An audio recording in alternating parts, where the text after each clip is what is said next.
Who cares? So Jack, the new face. We are recording. Testing. Testing.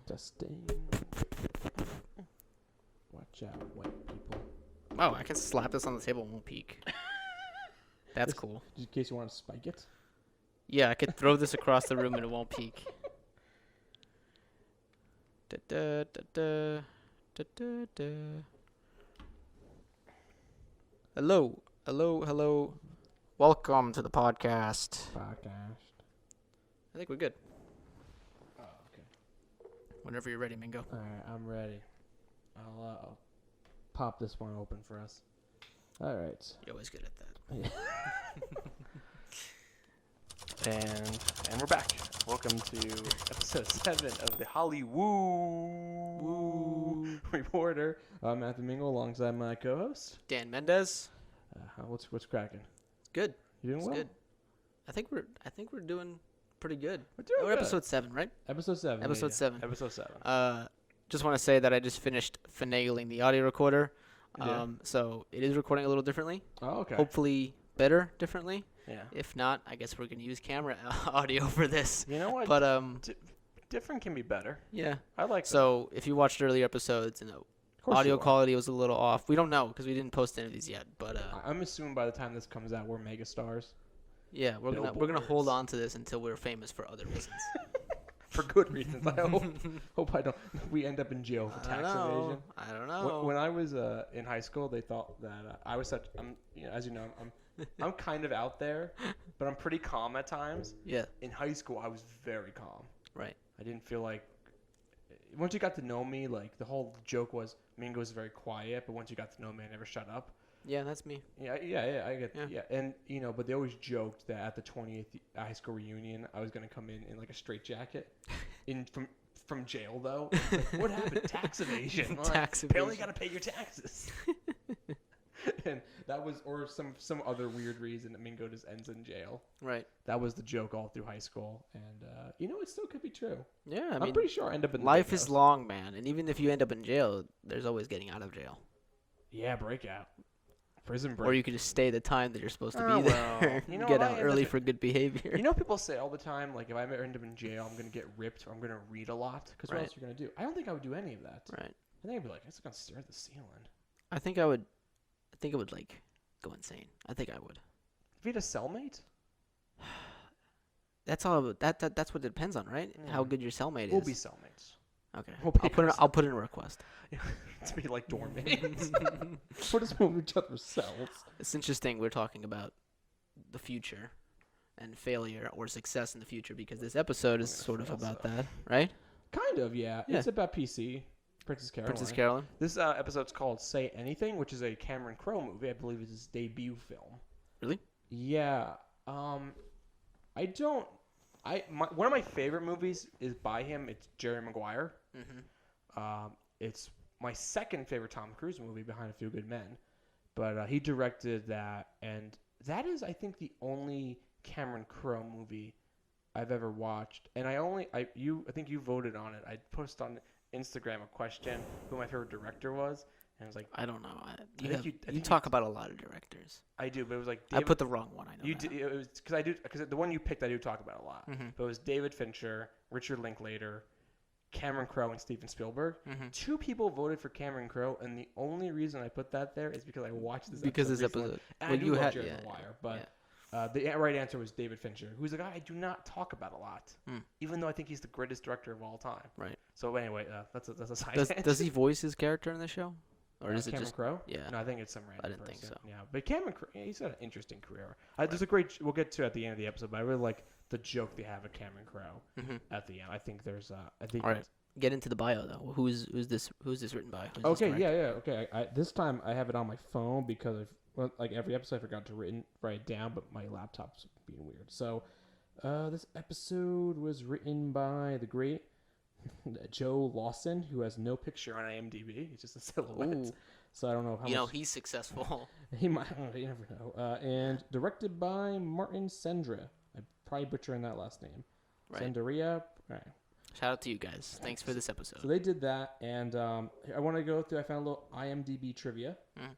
I think it's like the first one. Initially, this episode was going to have BoJack appear less, so the focus would remain on Princess Caroline. The cardboard version of BoJack was written as a compromise with Netflix. So we'll get into the cardboard thing in a second, but that kind of makes sense to me. Right. And He isn't in it a lot. he has a few scenes, and he kicks off the episode technically. Right. So this episode is we find out 2 weeks after the previous one. The previous one, to catch you up, to remind you, is it's the BoJack finds out Diane has gotten engaged to Mr. Peanut Butter. Right. And apparently he goes on this 2-week bender. And the episode opens with BoJack, Princess Caroline's lawn, drunk, and Princess Caroline kind of catches us up what's out in the last 2 weeks, and it's just like it's this great running joke. It's just like, BoJack showing up to Princess Caroline house with this guy who he says is John Stamos, but it's just this random homeless John man. Stamos died. And that's a great part of it, where it's just like it just keeps getting more and more. So it's like, so they showed up with John Stamos, and then they showed up and they got something pierced, and then they what was the next? They got something, and then it cuts to Princess Caroline saying to BoJack, "Yeah, but that it didn't happen on my lawn though. It happened at my office, and you were naked." Can I just say, I love how his car, in every single version of him showing up on our lawn, at the end it's just flipped over. Which makes me think it just gets worse and worse. It's awesome. So my favorite part though is when you find out so much stuff happens in that car. Can I just say, so much stuff happens in that car. It really does. And it just kind of resets it. Do you think he just keeps buying the same car over and over again? I think he just has the same one, and I think he has the same one. He just doesn't use it that often. A lot of stuff happened, crazy stuff happened. It does. There's a great stuff that happens. It's not realistic. You would have to keep buying. I love when they're driving though, because BoJack to me is so funny while he's driving, because he's not paying attention at all. He doesn't care what's going on in the car. He's just focusing on the road, or he's talking on the phone. He's not focusing. But there's that moment in a couple episodes ago where a roly poly or the roly poly. What's it called? Armadillo. Armadillo, yeah. Mm-hmm. Crossing the road, and then he just and he brakes, and she coils up. But there's that moment too when he's a couple episodes ago, he's driving Sarah Lynn and she's bleeding, and Todd's like, "We gotta get her to a hospital," but it's a beautiful day for a drive. He just doesn't care. He's very funny. But the best part of this whole reveal is when you find out that this fake John Stamos guy died night swimming. It's like, "He told me not to go. The current was too strong," and he's just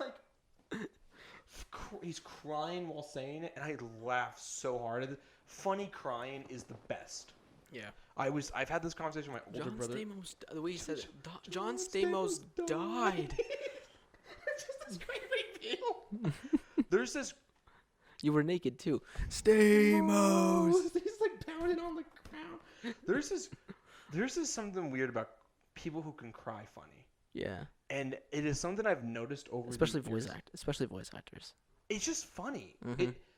When it's animated, yeah. It's really weird because I was thinking about too, in Parks and Recreation with Aziz.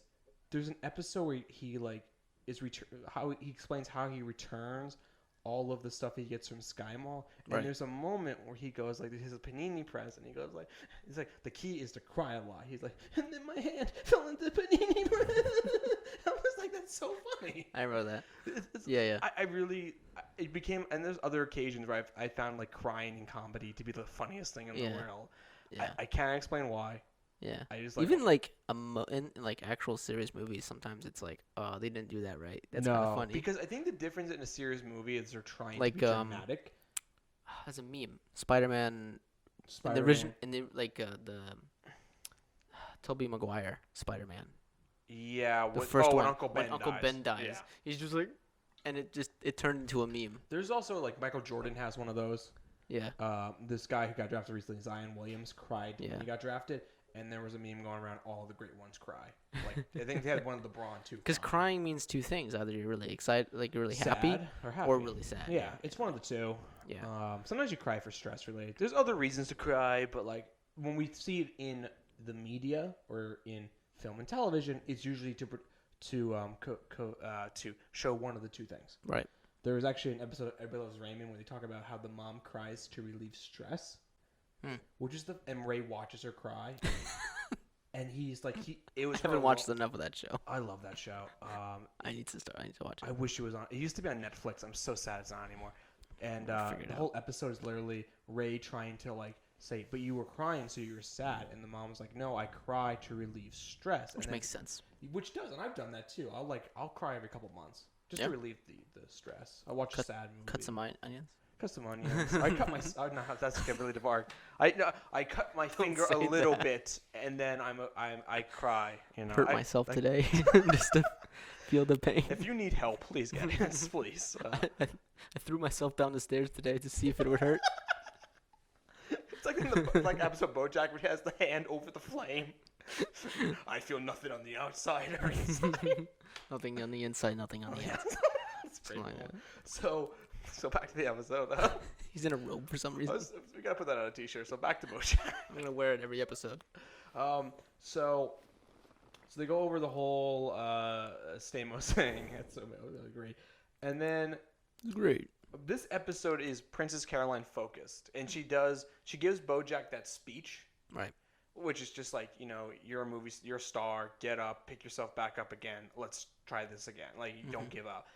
And she does it like throughout the episode to like different people. Right. And she goes back to the office, and she learns that the office has that merger. Right. And this is the first time we get to see Vanessa Gecko, who is a human being. It turns out to be. Yeah. You mentioned that I think a couple episodes ago. Literally episode 2 or 3 or something like that. I'm like, yeah, she's not what you think she is. She's a human being. It's funny because you hear her name and then you hear her voice and you're like, oh, yeah. How ugly is this chick gonna be? And she's like she's like a 40-year-old woman. She's like who's got her life. Years. She got her life together. She is like the opposite of Princess. She's supposed or to, what Princess Caroline wanted to be and never became. I think she's supposed to be what Princess Caroline wants to be, the cutthroat agent, but who also has the family life. Yeah, balances everything perfectly. Because she's been married 15 years. Which is very, very non-realistic. I think that everyone that puts on that facade of like, I have everything under control, I have my career, I have my family life in order. It's never true. One thing is fucking up. Like your career is not as good as you think it is, or your family is falling apart, and just you don't talk about it. Well, it's interesting too because you have the whole episode. Princess Caroline's trying to like basically say I'm work oriented all the way, and I think the big difference between Vanessa Gecko and Princess Caroline is Princess Caroline I think has closer relationships with her clients. That's true. Okay, you see she sees them as more as friends than business connections. Yeah, take away like BoJack, who she has that romantic relationship with her. For the sake of this story. Yeah. For the sake of it, you have. I think in real life, if your ex-boyfriend is your client, I think that. Well, that's very like sitcom-y way. Well, that's kind of like Seinfeld. Yeah. Like Elaine. Wasn't Elaine not even supposed to be in the show? Elaine comes in the second or third episode, and it was because like they're like, yeah, you need a woman in this show. Like, well, it's kind of like that, and they wanted Jerry to have a love interest, but Jerry had no interest in being a will they won't they show. Yeah. So which is kind of cool because he plays himself. Yeah. He's like, well, I'm playing myself. I don't have any interest in doing this. I in a paper I wrote for Montclair, I compared Jerry Seinfeld, the character, to Hannibal Lecter, and how. The show Hannibal, the character Hannibal, he leads them in when he knows his bad situations to see how it plays out. And in Seinfeld, Jerry sends his friends out knowing that it's probably not going to go well, but he wants to see what happens. Mm-hmm. So I thought there was a similarity there. Right. And I was like, oh, yeah, they're basically the same character. I was kind of proud of it when I wrote it. I was like... one thing not to drift too far from BoJack, but there was one thing in one of the Seinfeld episodes, the one where they're fighting over the parking space, whether you should back in or like drive in straight. Yeah, it was like who has it right away? Yeah. There's one like thing they put in there, and it's just out of place for me. But then again, it is Seinfeld. It's a show about nothing, so I guess it makes sense. He's like this one lady was like talking about getting like a divorce, or whatever, and like he's like, oh, I'm sorry to hear that, and like I don't know if it was like right away after or like a little while after. He like runs into her son, who he knows. Yeah. It's like, oh, I'm so sorry, but your parents getting divorced, and he's like, what? And I'm like, this has nothing to do with the parking situation. Anyway, but no, yeah, it's. I feel like BoJack kind of follows those strings where like having random things happen for no reason. It's a very sitcom-y thing to do. Like I'm watching but that one's like off the rail. Like that is really random. That is really random, and it's very the cartoonish way what Jerry Seinfeld liked. Right. So the company the agencies merge. There's something that happens in Hollywood. Mm-hmm. PC then has a meeting with Lenny Turtletopper, the big Hollywood producer. Now I don't know who he's supposed to be based off of. Right. Like, I don't think he's like Harvey Weinstein. Right. Because I think no. He's definitely. And this episode airs in 2014, I believe. So this is like way before. The Harvey Weinstein thing was always known in Hollywood, really, but it doesn't become so public in the mainstream for like 4 years later. And I think I don't think it's supposed to be a play on him. So I think he's just supposed to be like an old school movie producer. I don't think so. I think he's He's just he is what he is. He's voiced by J.K. Simmons. Yeah. So that's brilliant great. guy. He's great. I love J.K. I love Simmons. J.K. Whiplash. I didn't see that. It's a good movie. I like those commercials he's in. That's probably the least.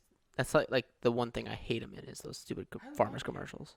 At least the radio ones because they're so quick. No, the TV ones are. It's good. like that's not J.K. Simmons style.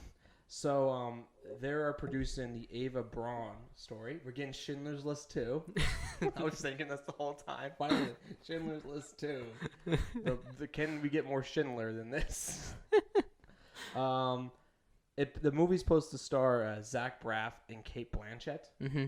Now, I don't know how I feel. I think Kate Blanchett's pretty good. Is it Blanche or Blanchett? I think it's Blanchett. Is it? I think it's Kate Blanchett. Yeah. I always thought it was Kate Blanchett. No, I think it's someone else. Someone else. Yeah. Maybe think of a friend in your life. Maybe. I gotta call Kate. Do you like Zach Braff though? I love Zach Braff. I think he's alright. I think he's pretty cool. He was in this show called Alex Inc. Yeah. Which was him doing a podcast. Really? Yeah, it was based off a true story about this guy. All I know him from is Scrubs and that one movie he did with, I guess, with the one girl that shaves her head, and everyone thinks it's like a cancer movie. Oh. She doesn't have cancer, I don't think. She just shaves her head for fun. I think Zach Braff's okay. Or no, because they're Jewish and you have to shave your head. I don't think he. That's not fun. Ever found that second thing after Scrubs? Yeah, but that was like his directorial debut. I think he wants to be a director. Yeah. And his friend, the guy that plays Turk, I don't know his actual name, is like in that movie too. Yeah. I'm. Like I think Zach Braff kind of wanted to be Jordan Peele for the indie scene. No, that's a weird. It's a weird movie to watch because you watch Scrubs and then you watch that and like he's completely alright. Like I don't like if I see Zach, he's like it's alright. I'm like alright. Plus, can you please stop starting movies with curse words? Like ease into it. Cause like, do you know like PG-13 movies are allowed one curse? No, I think that was rated R. That one. Okay, then yeah, or maybe it was rated PG-13 because they don't really curse. They only curse in like the first scene. You can curse once. I put the movie on. It was me and my dad. I think it was, and my dad curses like a freaking sailor sometimes. But like he doesn't like watching movies that curse. Yeah. And like the first scene, like super creative, and then it's like. Fucking what? I'm like, oh, this whole movie's ruined. He's not gonna like this movie. So you have like the agencies merge, like I said, and back to BoJack. Back to BoJack. Sorry. When PC gets BoJack the bourbon job to be the new face of it, kind of probably doing Guten bourbon. Kind of probably doing the whole world's most interesting man gimmick. Yeah. I like those commercials. They're funny. And BoJack quits it because he's realized he's fallen in love with Princess Caroline. Also, someone put real bourbon in the prop. Yeah, that didn't. Well, no, he did. Somebody put real bourbon in the. It was me. And Todd fills in for him. What is just funny? What is great is Todd ends up becoming the face of the bourbon. Yeah. And then he goes all Hollywood. Yeah, like that. And of course he's drinking the real bourbon now, and he's getting like yelling at people. He's wearing the sunglasses. Like he does it. He's like pure bliss or something like that. And he's like, all right, cut. I think that's good. He's like, good? I can't perform with all these blinking robots around me. And they're like, these are cameras. It's like ridiculous. So when BoJack confesses his love to PC, which is him. I'm gonna get back on your track. I feel like I keep getting off. It's all right. Don't worry about it. I go on tangents too. I went on a tangent about how I compared Jerry Seinfeld to Hannibal Lecter. So, keep going. Because he's going through this because you had in the last episode him, not doing so well with Diane. Right. Diane's getting engaged. The woman who he had a quote unquote connection to, which PC calls him out for. I'm gonna get to that 1 second, but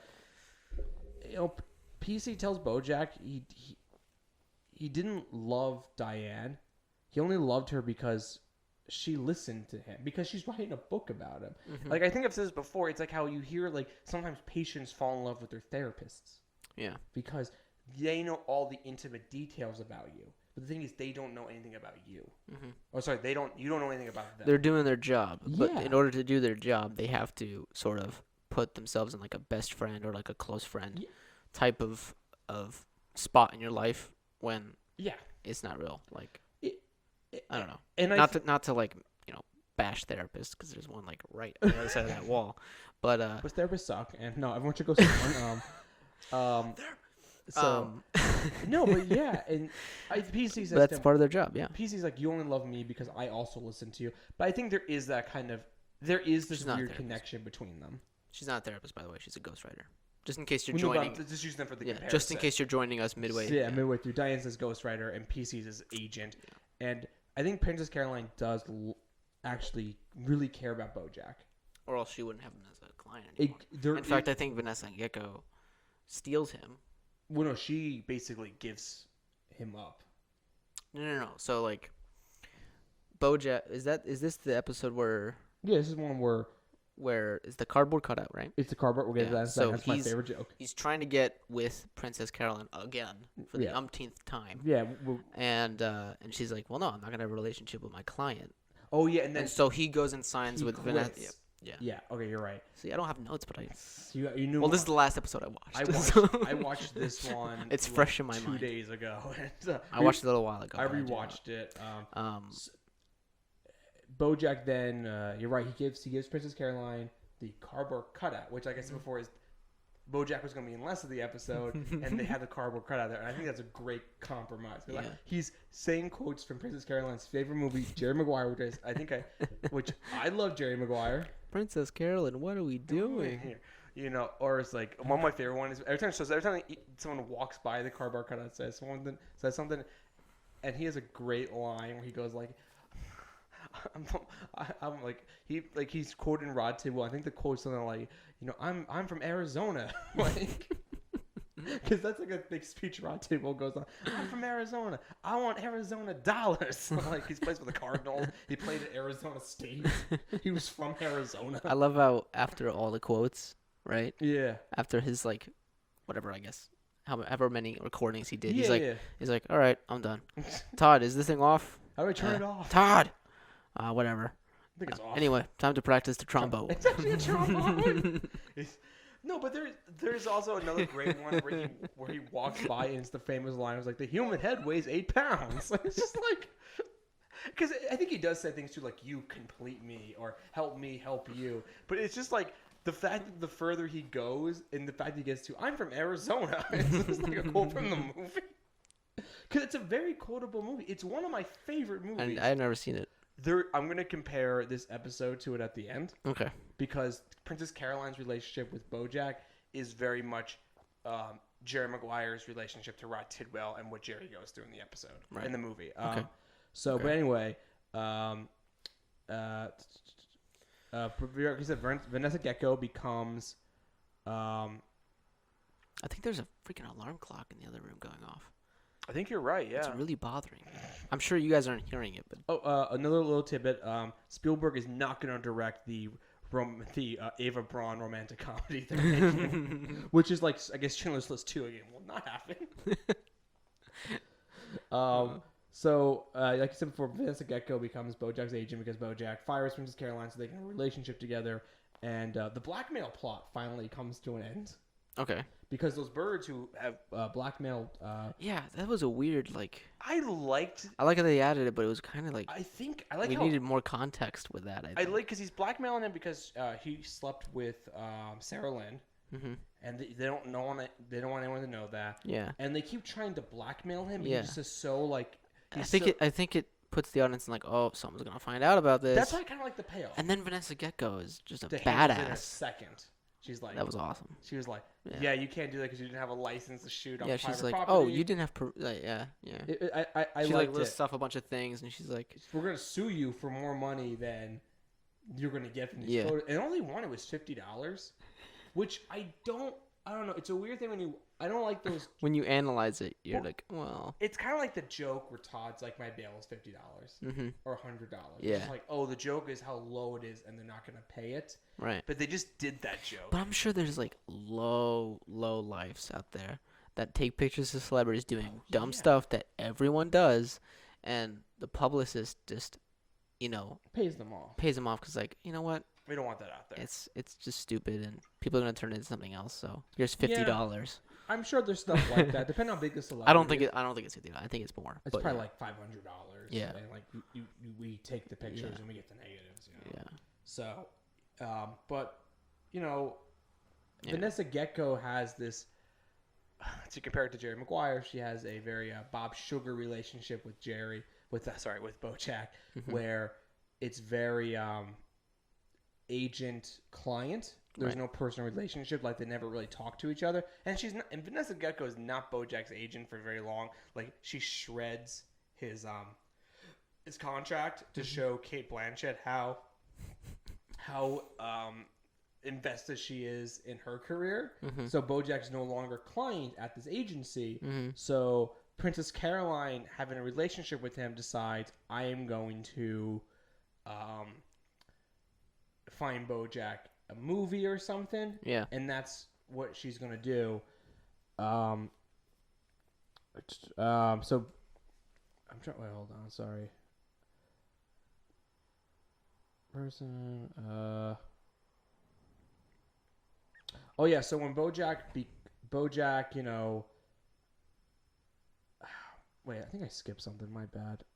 My notes are very unhelpful in this episode. Yeah. Sorry, I skipped something.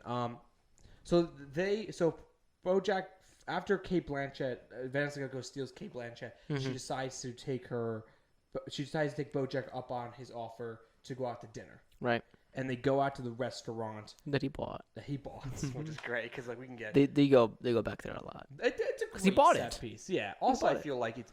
I have not saves money on animation. That's what I was thinking. Just kind of like on a TV show, you have like 4 sets and you try to use them as much. Well, How I Met Your Mother, like, it was just the apartment, and the bar. But that show's a little more interesting too. Not to go on a weird tangent, but that show has a laugh track. It's not shot in front of a live studio audience. No, not a lot are anymore. No, a lot are still, but they don't say it. Are they bringing it back? They're bringing it back, but How I Met Your Mother cut so often the different scenes, and they had to build smaller sets or shoot on streets that you really couldn't do in front of a live studio audience because the episode opened. Like, there's there's a lot of noise. We heard a noise and we thought someone was breaking in. No, it's the camera. I gotta reset it. But they I know for How I Met Your Mother they have like a set. It's like they call it like mini New York or whatever. Like, and you could use it for like any East Coast city, like Boston or Chicago or whatever. Like it's pretty much like a standard, look. And I've seen it. Like Always Sunny. They do like Philadelphia on that street. Yeah. If you watch enough shows, it's set in those kind of cities. You're gonna see that set a bunch. Oh yeah, and How I Met Your Mother too had that weird effect where it was just like, episode opens on Ted walking out into the living room, and then he referenced something, and then it cuts to what he's referencing. But the thing is, if you're shooting that with a live student audience, all of a sudden you're like, okay, we got 2 lines in, and we're cutting to something else. Now you have to reset, move the actors, move the scene. So they just shot it as like a normal single cam comedy, edited together, and then they showed it to an audience of people, and they input laughter where people laughed and how loud they laughed. So that's why some How I Met Your Mother jokes don't have big laughs.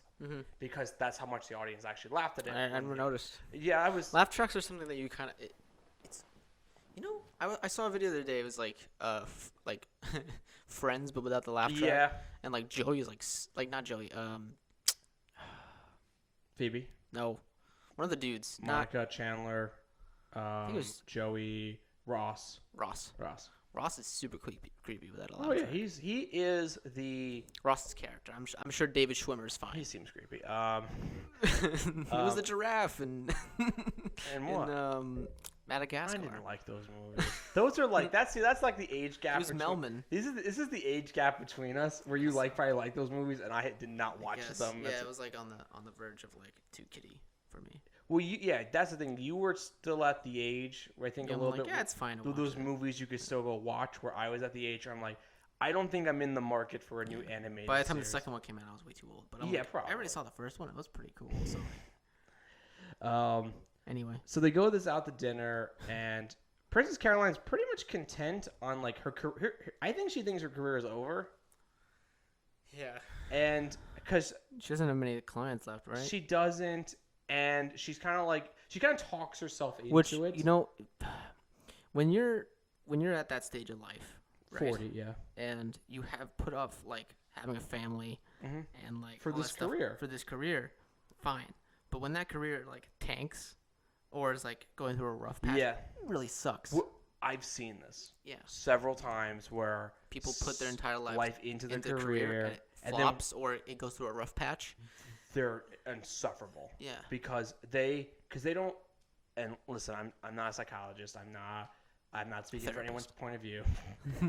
But the way I look at it is, you basically put your whole life into this, and now it's not working, and you're angry about this because you decide not to have an outside life, and that's fine. Everything you do in life is a huge decision, whether you think it is or not. We've talked about this a little bit off mic, where it's just like you try to find other things outside of that. Yeah. And whether that be like, I know like, school's been a big part of my life for same thing for like, but like it's been a big part in terms of dropping out of it. but you know what I mean though, like college, not high school. I'm educated, guys. These guys got to speak outside with a diploma. But like when we went to community college together, I was already there a few years when you got there, and I was there through your whole career, which wasn't that long. Yeah, because I was there 5 years. And I spent every day there. Which, going back to the age gap, Mingo made it seem like he's like 30 and I'm like 40, 16. Actually. No, Mendez. And I know that it's what it appears like, but like I'm 21, you're 24. Yeah. So it's only 3 years. Mm-hmm. Yeah. And I'm like a new 24, so it's like more like 2.5 probably. Yeah.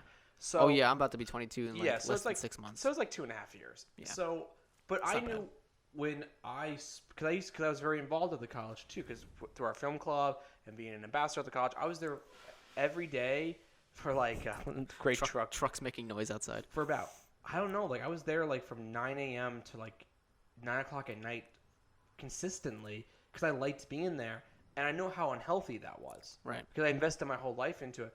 And what really helped me feel better, because at times there were rocky patches where that wasn't going great at times, but just being able to be like, hey, it's Saturday morning, I'm gonna go play Yu-Gi-Oh with my friends, right? Being like, it's an outlet, and I get to, like, I'm bad at it, but I get to go and kind of release this tension that's been in me and kind of just get away from it all. And I saw people who didn't have that, outside release. I gotta say, like, I'm sort of one of those people. Like, you make references sometimes to like shows that like everyone watched, or movies that everyone's watched, like Jerry Maguire. Or like games that everyone's like Yu-Gi-Oh, Pokemon. Yeah. I mean, Yu-Gi-Oh and Pokemon and stuff like that is like, I just never got into it. They're more niche. They're niche, more or less. Yeah. Oh, we heard Vinny. We got a wild Vinny coming up the stairs, guys. Get ready. Vinny's been out for most of this episode. This is gonna get so wild. Vinny's gonna come in, beer, shotgun in hand. But yeah, now I don't get some of the references, and so. Hey! Oh, he rode his motorcycle here. He rode his motorcycle. Oh man! Oh my god! I thought for some reason he had like a night helmet on. This night helmet. Oh, KNI. This is great. So as I was saying, I'm like the world's worst film buff, like reference. I mean, I get memes now because like I'm finally like starting to get into pop culture, but like help me, guys. Refer tell me to do. Well, that's why I'll tell you to watch things. He helps, and Connor, our friend Connor, helps of like watch this. This is funny. This is a good. Because I'll tell you, like, this is a very influential thing. Or this I spent a lot of my childhood, maybe playing some lesser popular video games. Yeah. So I didn't get to like play the more popular video games or watch the more popular movies. So I watched a lot of movies and TV shows as a kid, so that helped me out a lot. I also spent a lot of times indoors. So. Oh yeah, me too. So, Princess Caroline has this problem where she's invested her whole life into this, and that's fine. If you want to be work oriented, that is perfectly fine. I'm just saying you need an outlet. You need something that's not connected to it. No, that's true. And I'm sort of getting that right now because like my outlet, my hobby, is slowly starting to become a career, which is filmmaking, the podcast. I mean, hopefully. The podcast is still a hobby. Yeah, hopefully. Please join our Patreon. We need to buy a mixer. Yeah, I mean, like there's a weird in between there where, your hobbies sort of become your career. Yeah. And you got to find new hobbies. Yeah. Yeah, which I'm working on. Well, that's why I kind of like playing card games. Follow me on Instagram, guys. I'm gonna have some cool stuff coming out soon. Well, that's why I like the card game stuff because I know it's never gonna be a career of mine. I can just. And the thing is, certain things just never become. But the thing is, I'm never gonna invest as much money in it to be that good where I can make money in tournaments. Oh, yeah. I mean, it can become a career, but it's not so realistic. You know how much money if I play Yu-Gi-Oh? How much? You know how many times I have someone. Get a game going here. A card game? Card game? Poker? Pokio?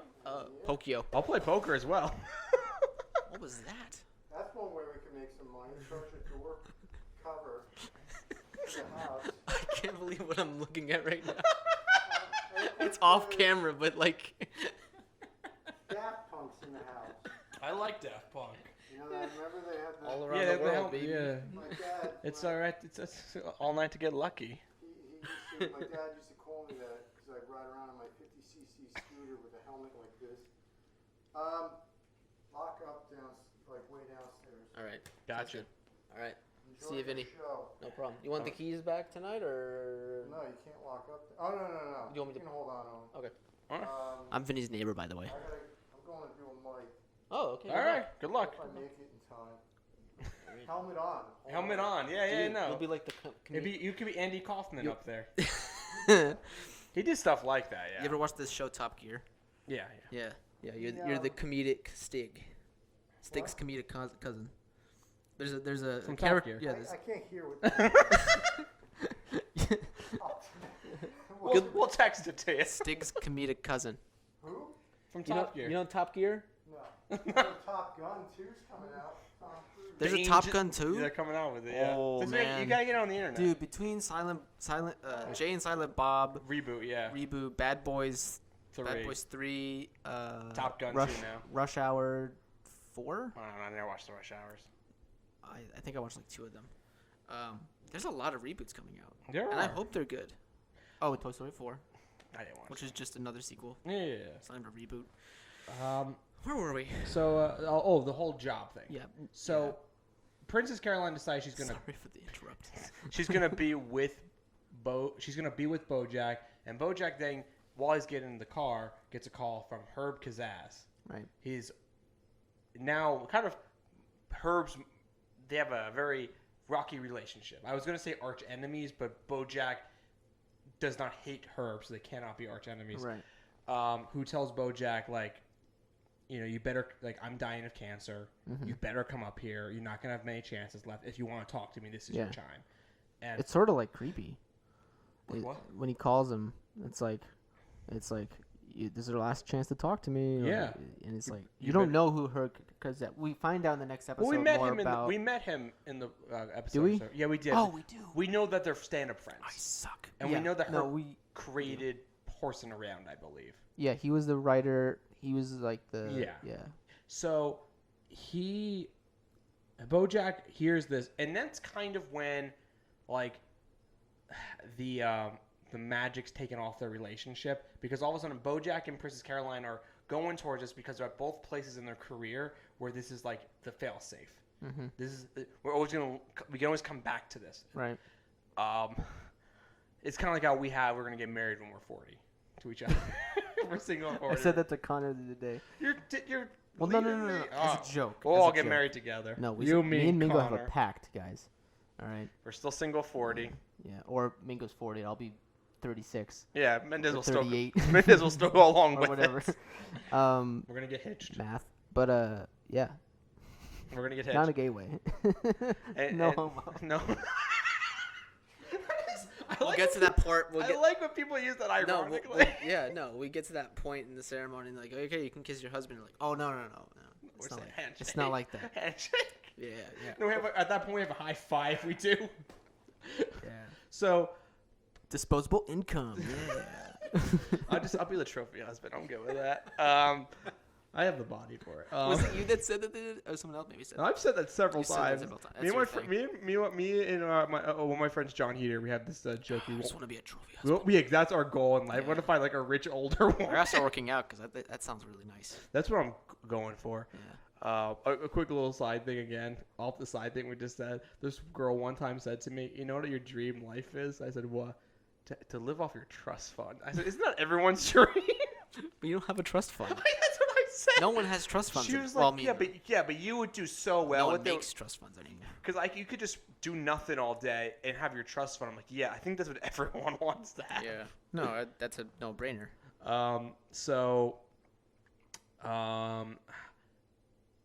Bojack tells the Princess Caroline basically, what are we doing? Like, this is never going to work. Mm-hmm. Leaves Princess Caroline. Princess Caroline, what are we doing? And Princess Caroline goes home, kind of knowing this was never going to work. Yeah. Because we all have that in the back of our head. Like, we always have these backup plans we know we're never going to do. It's kind of like in our industry, we always talk about, if I don't make it in film, I'll just teach. Well, I don't even have that option because I dropped out of college. Once I get my bachelor's, I have a fake chance at it. I can name a couple names right now that.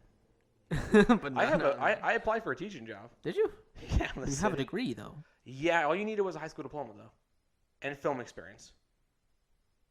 It was in the city. It was like a camp. Oh, thing. In the city? Yeah. Oh, it was a camp thing. Yeah, it wasn't like I was sort of a teacher. Yeah. I taught a little bit. I could be a teacher. I could be Robin Williams in the Poet Society. Kids were awesome. Yeah. But the pay was shit. Of course. And it wasn't like a legitimate school. All right. It was in my basement. And the people running the school were the worst. And I think it could be said elsewhere, like the administration really screws up teaching. Because I actually would love to be a teacher. I could do it. I think it's a pretty good gig. Vinny's a professor, an adjunct professor, by the way. Yeah, adjunct. And he likes it. It's not the best living in the world, but it's fine. My brother taught for a while. Right. So speaking of 40-year-olds, Princess Caroline decides to she gives herself that pep talk, and she's gonna be a career-oriented gal. Nothing's gonna get in the way anymore, and because how Vanessa Gecko took her client, she decides she's going to get it back. And so, Kate Blanchett signed on to do this Ava Braun project. So Princess Caroline, who earlier in the episode mentioned she knows everything about Kate, her favorite book, color, whatever. She goes to meet with Cameron Crowe, who's a raven. Which is great. And Cameron Crowe, is it? You skinny bitch? I think so, yeah. Cameron Crowe, you skinny bitch, or someone else. And she gives Cameron a book that I might be misquoting a little bit here, but it's basically like growing up in the 80s, listening to rock music and buying a zoo. Why haven't I heard of this before? Which are all like Cameron Crowe staples. Yeah, it's all rock music. Being a teenager in the 80s, and he didn't make that movie. We bought a zoo. Which I've never seen outside. It has Matt Damon in it. The only thing I've seen of it are ads on FXX, which is just him, Matt Damon, JB Smoove, and Matt Damon's daughter in the movie driving around in a car. We bought a zoo.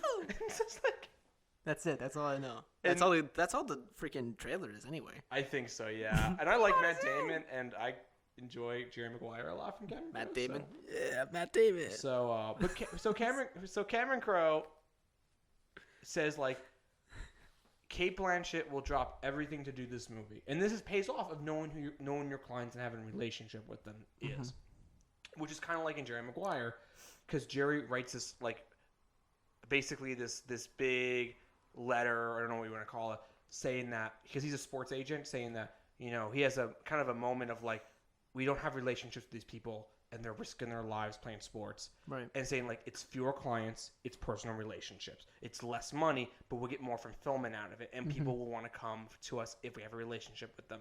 His agency turns on him because he said less money.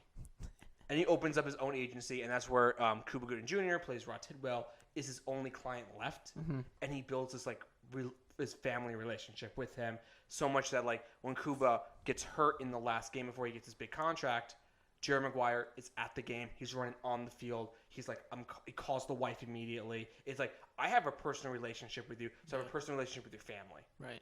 And I'm looking out for you, so I know immediately like I gotta call your wife. Yeah. She's in a panic, and she's like. Jerry's like, I know, I'm here with him. Like, it's that moment of like, and that's kind of what Princess Caroline has with her clients. And her fulfillment, she wants to be this career-oriented gal and be cutthroat, but that's not who she is. And that's not who Jerry Maguire is.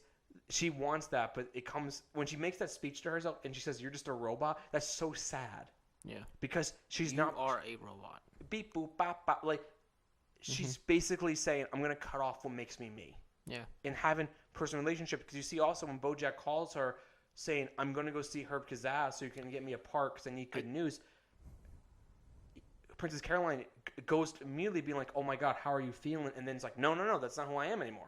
I'm a robot. And she's also not that though. Yeah. And she screws over Vanessa Gecko, who has it coming. Like, And, she gets her client back. But she's still alone. Yeah, I think that's a pretty accurate representation of real life, though. I think that you'll meet a lot of people that, like I said earlier with Vanessa Gecko, they put on this front like, oh, I'm a successful businesswoman. I have a family. I cook dinner for them every night, and I manage a really good portfolio or whatever. And it's just not what it's cracked up to be. It's not. And on the other end, you have PC, who, is sort of trying to be the best her she can be for the situation she's in. Like, you can't go back in time. You can't change your life. No, you can't. So the most you could do is make the best of what you have. Yeah. Right. And we'll see examples of this later on. Yeah. Like she definitely turns a page and becomes. She finds that. Right. She's trying to find what makes her happy. That's a big part of the show. Is like what makes you happy. Right. And trying to find that. And a lot of people just turn to the very standard, like, oh, I want a family, I want the white picket fence, I want the really good career. Which and some people love. Some people, I think a majority of people like that. Yeah. And the people that don't want that, they're sort of seen as outcasts, as rebels. And it's like, well, no, it's just that's not what they were cut out, and that's not what they were made to do. And I think as a society, we're living a society. We live in a society, at least in America, where if you're growing up and you don't want to be a mom, and you don't want to be someone's wife, and more recently you don't want to be the gender that you are. Yeah, you're sort of tossed aside and viewed as like a weirdo. Luckily, though, that we have found. So watching this show, you look at Vanessa Gay like, oh, and she's got it all. Which she doesn't, though. And she does. In theory, what is the all? We learn more about her character in a future season. Mm-hmm. And I would like to say, like, what's great... She just develops as a character. She's a minor character that gets a really good episode. Yeah. And I think the great thing now is we're becoming more accepting of people's, what their wants, their needs, and in identities. Right. Like, as a society, we become more accepting of, which is a great thing. We live in a society. We live in a society. So, to end this episode, basically, Princess Caroline gets BoJack, the Ava Braun movie, which is now being directed by Quentin Tarantino. It's a Quentin Tarantino. As a tarantula. Yeah. And who always wanted to make a romantic comedy, apparently, in this movie. Was it great? I like that.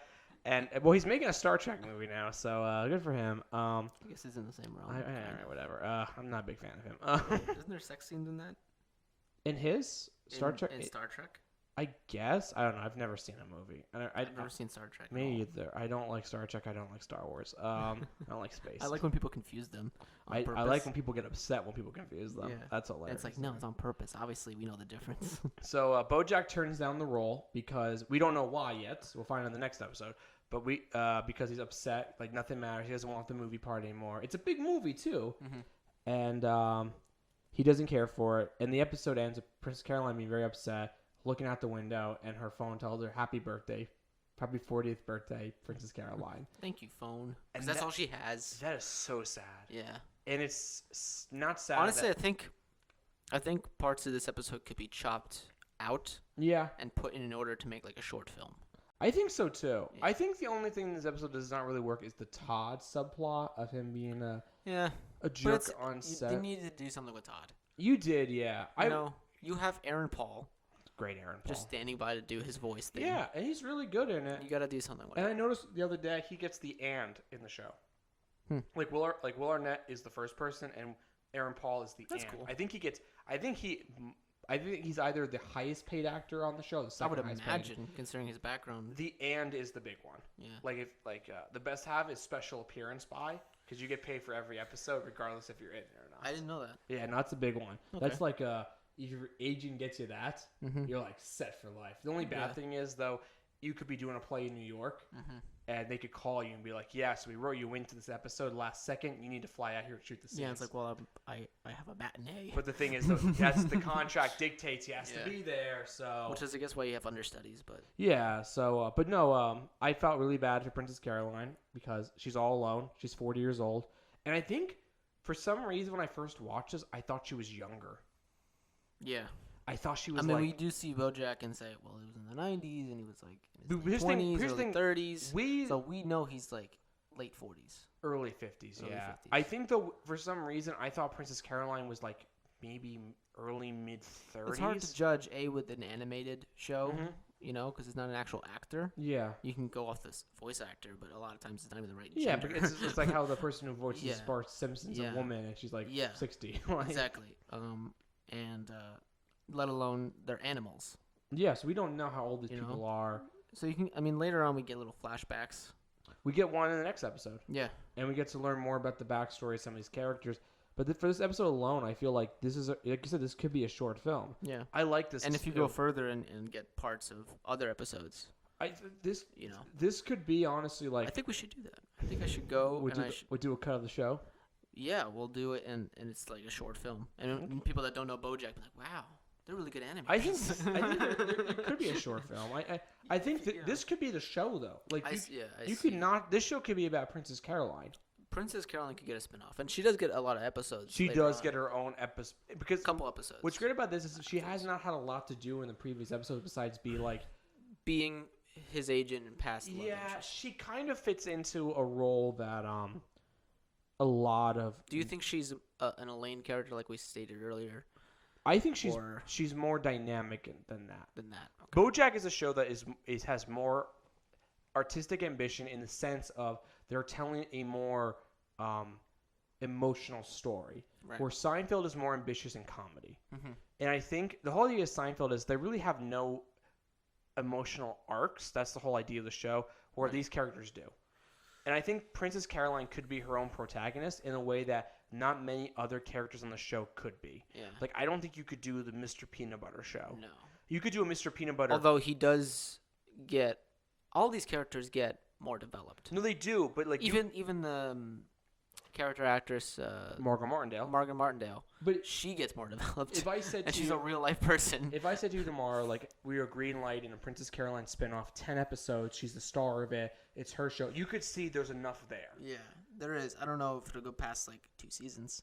But you could see, though, like, there's enough. If you did a Mr. Peanut Butter show, you're like, that's a really cool gags for a couple episodes, but after a while, you need to... it's harder to develop that character. I don't think we show that did that. Diane, you could maybe do a prequel series about her. You could do a prequel. But also... Because we do find out more about her later on. I like seasons. Her character. The way her character develops is very fascinating.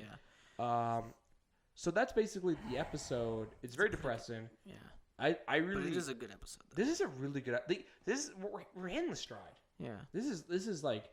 I'm trying to get like my rating system in order because like I have seen the whole show. Yeah, me too. And so I know what's to come. That's why I keep saying in later episodes.